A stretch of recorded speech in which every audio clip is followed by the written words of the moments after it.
Continuamos hoy nuestro estudio en el libro de Números y llegamos al capítulo 31.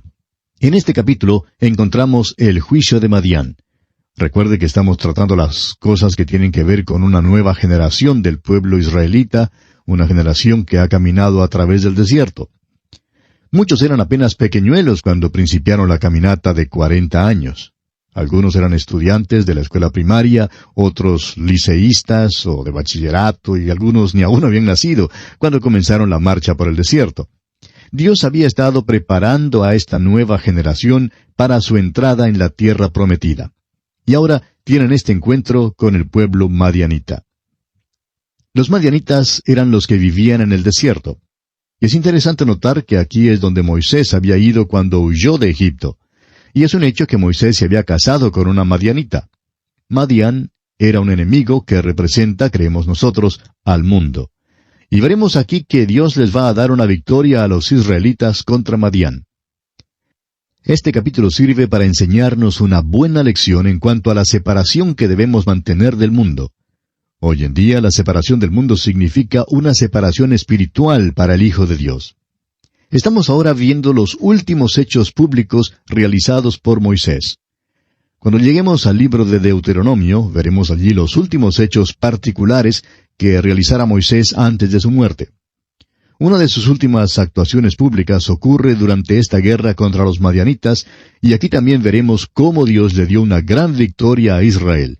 Leamos pues los primeros 3 versículos de este capítulo 31 de Números. Jehová habló a Moisés diciendo, Haz la venganza de los hijos de Israel contra los madianitas, después serás recogido a tu pueblo. Entonces Moisés habló al pueblo diciendo, Armaos algunos de vosotros para la guerra, y vayan contra Madián, y hagan la venganza de Jehová en Madián. Madián ya había guerreado contra el pueblo de Dios en el desierto. Ahora Dios manda a Moisés a salir a luchar contra los madianitas. Dios se va a vengar y los israelitas van a tratarles duro. Pasemos ahora hasta el versículo 6 de este capítulo 31 de Números. Y Moisés los envió a la guerra, 1000 de cada tribu envió. Y Finehés, hijo del sacerdote Eleazar, fue a la guerra con los vasos del santuario y con las trompetas en su mano para tocar. Moisés envió a 12,000 hombres a salir a la guerra. Había 1000 hombres de cada tribu. Según las instrucciones recibidas, debían llevar los vasos del santuario y los muebles del tabernáculo, y por tanto, esto indica que esta era una guerra espiritual. Continuemos con los versículos 7 y 8. Y pelearon contra Madián, como Jehová lo mandó a Moisés, y mataron a todo varón. Mataron también entre los muertos de ellos a los reyes de Madián, Evi, Requem, Sur, Ur y Reba, 5 reyes de Madián. También a Balaam, hijo de Beor, mataron a espada. Los reyes de Madián fueron muertos, y notamos aquí la muerte de Balaam el profeta. Dios le da a Israel una gran victoria contra los madianitas.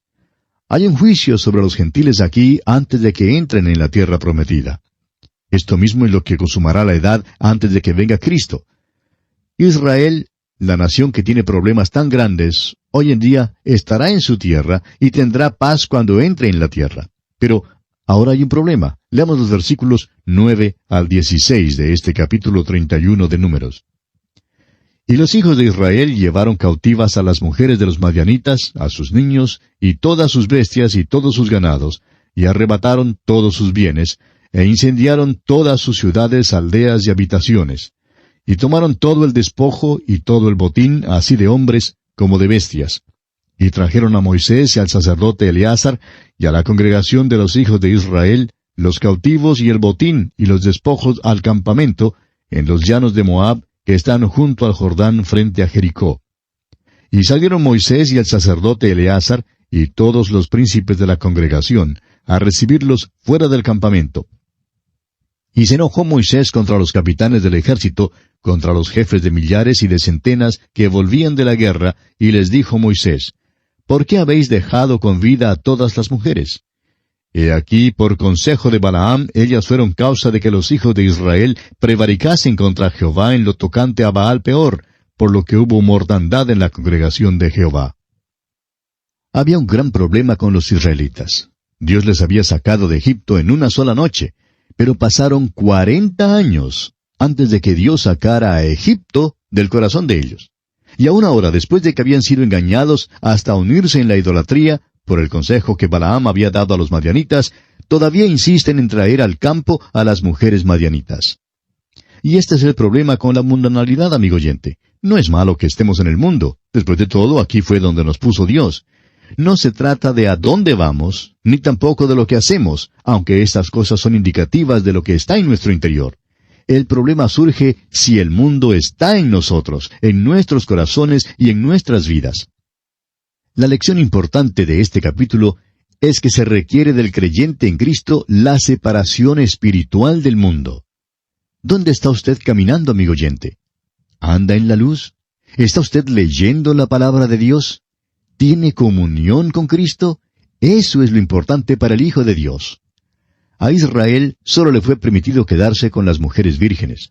Se les ordenó que se purificaran y apartaran un tributo grande del botín para el Señor. Dios les dio tal victoria que, según el versículo 49, Israel no perdió ni un solo hombre. Es muy importante que aprendamos la separación que Dios demanda. Todo el botín tenía que ser purificado por fuego y por agua, y mediante la separación de un tributo para el Señor. Amigo oyente, debemos estar en el mundo, pero no nos es permitido ser del mundo. Y llegamos ahora al capítulo 32 de Números. En este capítulo, Rubén y Gad piden quedarse para poseer el lado del Jordán, que en realidad no debieron haber pedido. Este capítulo 32 nos cuenta de las tribus indiferentes.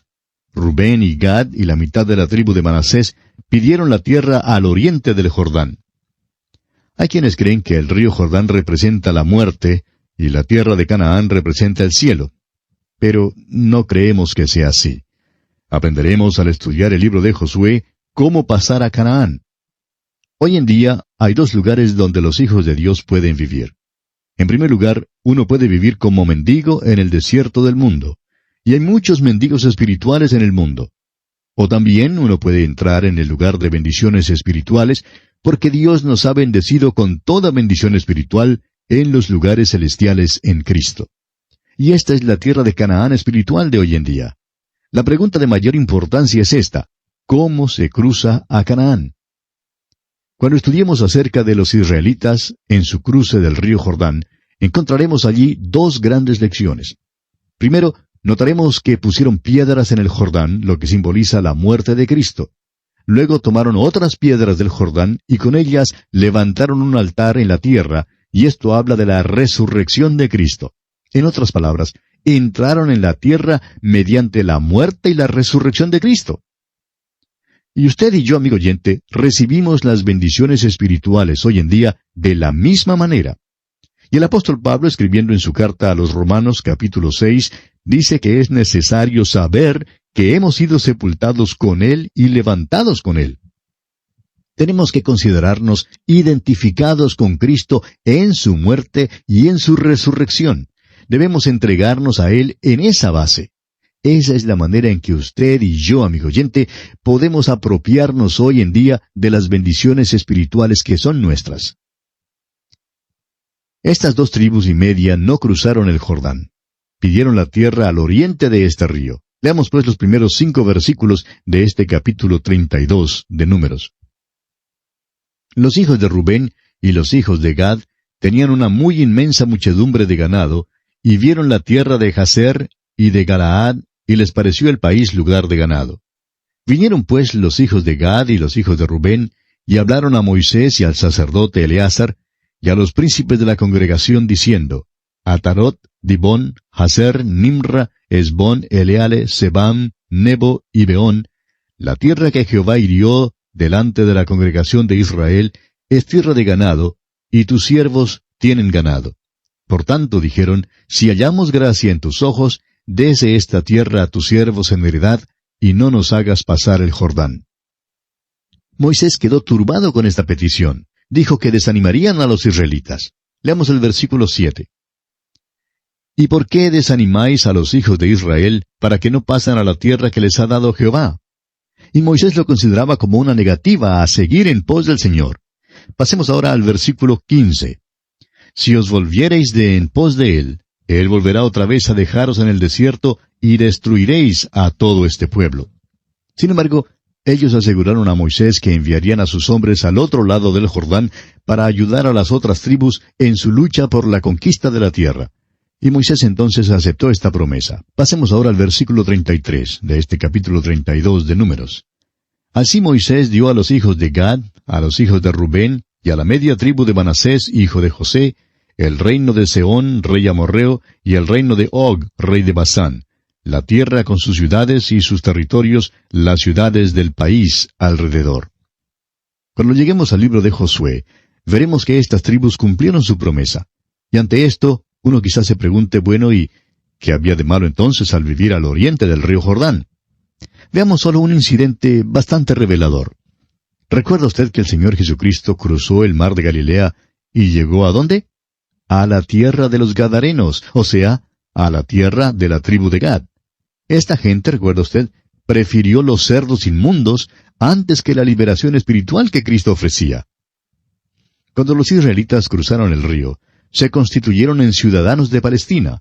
Se identificaron eternamente con esa tierra, tanto que hoy en día hacen una diferencia entre el judío que está en Palestina y el que está fuera de esa tierra, al que describen como el judío errante. Asimismo, amigo oyente, cuando usted vino a Cristo y le aceptó como su Salvador, la muerte de Cristo llegó a ser la muerte suya, y la resurrección de Cristo la resurrección suya. Y cuando usted se desvía de esta identidad, aunque sea por un tiempo breve, es trágico. Las 2 tribus y media nunca cruzaron el Jordán, nunca tuvieron el privilegio de ofrecer un sacrificio en la tierra prometida. Ahora, ¿les resultó esto en desventaja? Bueno, ya vimos que sí. Nuestro Señor dice que por sus frutos los conoceréis. No hay tal cosa como el pensar mal y el portarse bien. Tenemos que pensar bien, amigo oyente, antes de poder portarnos bien. Deseamos ahora dirigir su atención a un versículo que muchas veces hoy en día es mal entendido y mal interpretado. Moisés les dijo a estas tribus en el versículo 23 de este capítulo 32 de Números, «Mas si así no lo hacéis, he aquí habréis pecado ante Jehová, y sabed que vuestro pecado os alcanzará». La manera en que generalmente se interpreta estas palabras es, su pecado se descubrirá. En otras palabras, uno no puede pecar sin ser visto. Será descubierto tarde o temprano. Pero esto no es lo que dice este versículo en realidad. Hay muchas personas que pecan sin ser vistas, es decir, sus pecados nunca son descubiertos por otros. Este versículo le dice que su pecado le alcanzará, amigo oyente. Quizá no sea inmediatamente después del hecho, pero es seguro que lo hará. El apóstol Pablo, escribiendo a los Gálatas, dice en el capítulo 6 de esta carta, versículo 7, «No os engañéis, Dios no puede ser burlado, pues todo lo que el hombre sembrare, eso también segará». No importa quién sea usted, ni dónde esté, ni cómo esté, ni cuándo esté. Es seguro que sus pecados le alcanzarán, amigo oyente. De la misma manera en que usted peca, así le alcanzarán algún día. Ese es el sentido de esta declaración, y sabed que vuestro pecado os alcanzará. La Biblia de Jerusalén la traduce de la manera siguiente, y sabed que vuestro pecado os saldrá al encuentro. Bien, terminamos así el estudio del capítulo 32 de Números, y llegamos ahora al capítulo 33. En este capítulo tenemos el diario de las jornadas del pueblo de Israel. Ya hemos dicho que no tenemos ninguna narración completa sobre los sucesos que acaecieron durante los 40 años de extravío. Tenemos algunos incidentes aislados, y aquí llegamos ahora al documento que se identifica como el diario de las jornadas. Nada se dice aquí en cuanto a lo que tuvo lugar, es decir, a lo que ocurrió durante tales jornadas. Leamos pues el primer versículo de este capítulo 33 de Números. «Estas son las jornadas de los hijos de Israel que salieron de la tierra de Egipto por sus ejércitos bajo el mando de Moisés y Aarón». Y pasando ahora a los versículos 27 y 28 dicen, «Salieron de Taat y acamparon en Tara. Salieron de Tara y acamparon en Mitca». Bueno, simplemente leímos estos pocos versículos para mostrarle, amigo oyente, que esta no es una lectura muy conmovedora. El hecho es que la llamaríamos bastante monótona, en realidad. Nos gustaría saber lo que pasó allí durante todos esos años en que vagaron por el desierto, pero nada se dice aquí en cuanto a los sucesos. Si usted fuera a visitar a un amigo que acaba de regresar de Europa, por ejemplo, le pediría que le contara algo de su viaje. Supóngase que solo le dijera que había ido a Roma y que siguió luego a Milán, pasó después a Florencia, continuó hacia Lucerna en Suiza y a Zúrich y a Ginebra, luego a Frankfurt en Alemania, etc. Lo que le interesaría a usted saber sería lo que vio y lo que le pasó allí. Hallaría que solo una recitación de todos los lugares a donde fue, pues sería un relato bastante pesado, ¿no le parece? Pues bien, creemos que el capítulo 33 de Números es de lectura algo pesada. Sin embargo, como cada porción de las Escrituras tiene una gran lección espiritual, así este capítulo también tiene una gran lección espiritual para nosotros. Este capítulo 33 de Números es como un mapa de carreteras. De por sí no tiene nada interesante. Entonces, ¿por qué lo relató Dios? Porque Dios marca cada paso que tomó este pueblo. Cada paso del camino es notado y anotado por Dios. Él estaba con ellos durante todo el camino. Estuvo con ellos en su marcha a través de toda su travesía por el desierto. En muchas iglesias se acostumbra a cantar hoy en día el himno que tiene como título «Puedo oír tu voz llamando».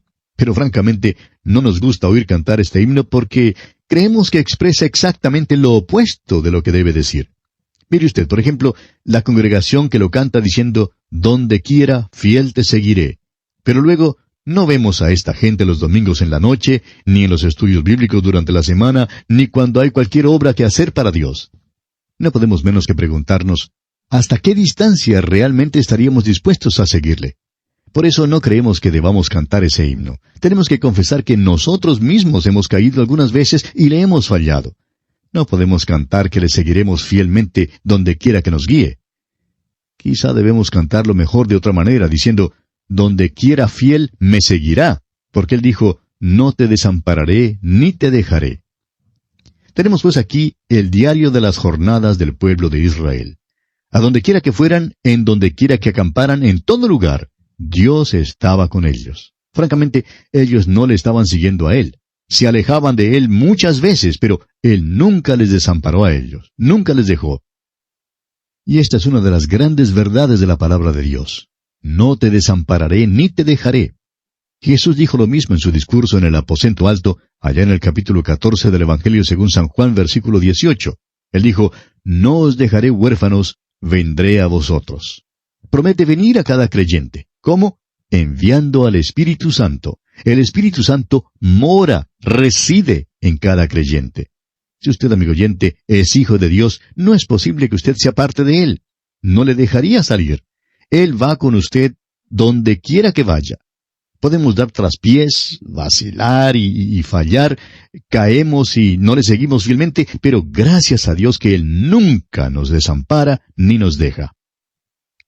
Y bien, amigo oyente, tenemos que detenernos aquí porque nuestro tiempo ya se ha agotado. Continuaremos, Dios mediante, en nuestro próximo programa. Hasta encontrarnos de nuevo entonces, que Dios le bendiga ricamente.